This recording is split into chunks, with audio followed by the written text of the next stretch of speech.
con hồi ở phía ngày nấy xem phần hai thì biết chịu spray rồi dân vốn dân chặt cạch bây dân trường máu dân đập bay liền tập ở xã anh đang dân phơi trên lệ cái nại cho cua xa dân á thì nhằm cua xa dân phơi trong xã dân bay trên máu đập bay ơi này dân liền thực tới cái chia cái tì là nào để dân phụ tay khinh cái lụa nó cái ọt cắt để dân thế dân bay cái thèn thèn nó thì máu dân liền thực có bị xã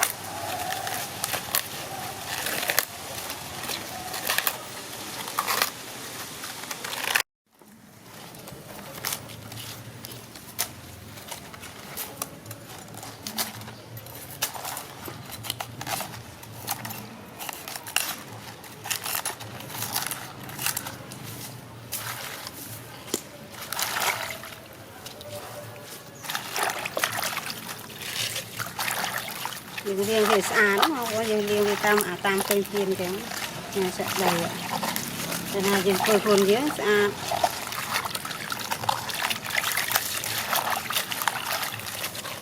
cắt lại cho lặt đấy.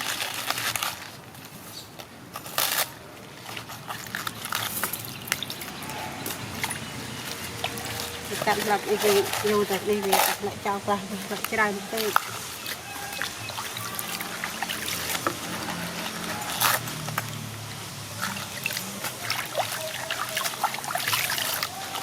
chịu cái đặt chào lấy cái chịu lụa khát để dân nhâm luôn dưới những từ mà sạch từ mà sạch đấy chai anh em mày lỗ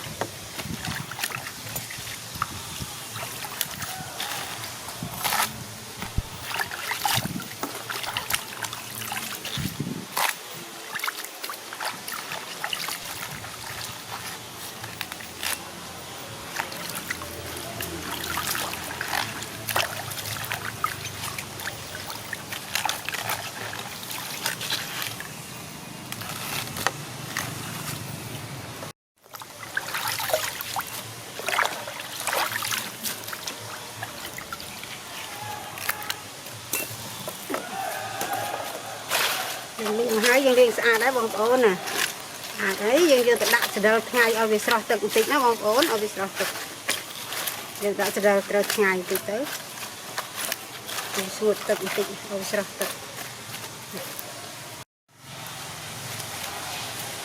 những hai trăm đập như tì tới ở việc sọt tự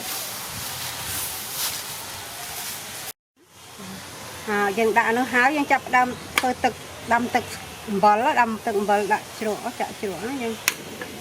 nhưng đã còn tích nhưng lụi tích tới cùng ở việc em hay ở những thôi chữa quay nó ở tại cặp em thế người ta chụp cài nhưng đã có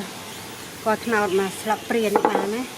sập priền bài á bông ố làm sập priền bài đây ở chui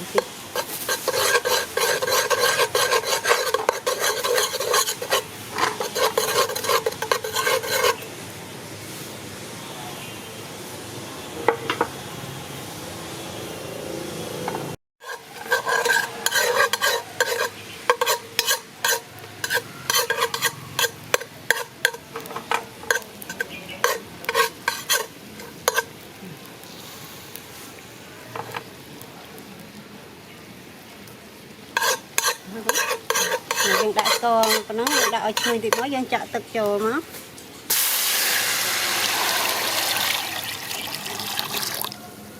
dân chợ thực hợp pin ấy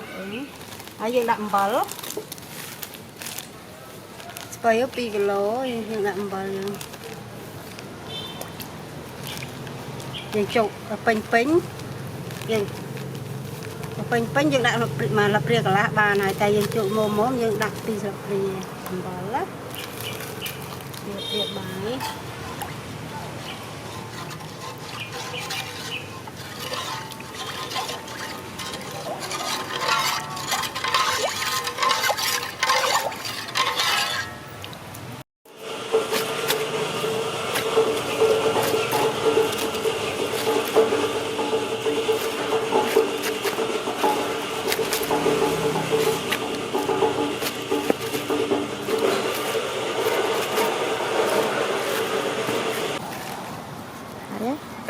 phù phải nó tự bờ tự coi dân phù phải dân vô mình chặt nó chặt cái đáy bên xuôi ở ổn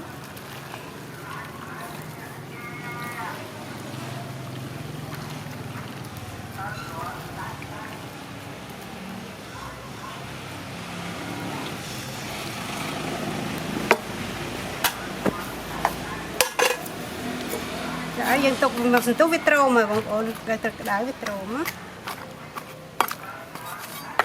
dân tục ở dân tục pi dục ai dùng thơm hộp nhằm bán vô mà nhằm cho mùi trái ăn của bán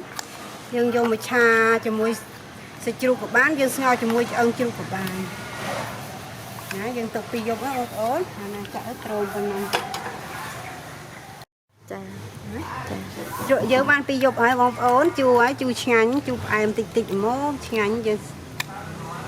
ai sẽ nhằm bán đấy nè bông ổn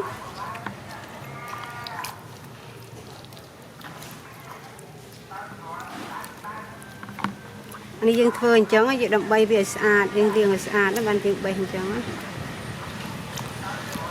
từ giờ nhắm dân ta liên tục về ở kia, mình tích tới anh nhắm bàn,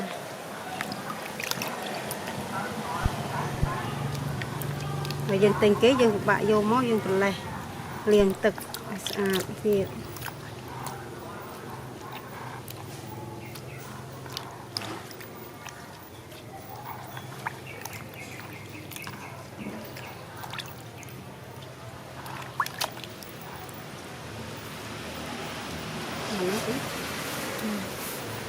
ăn hái con ôn những anh nhầm ăn hái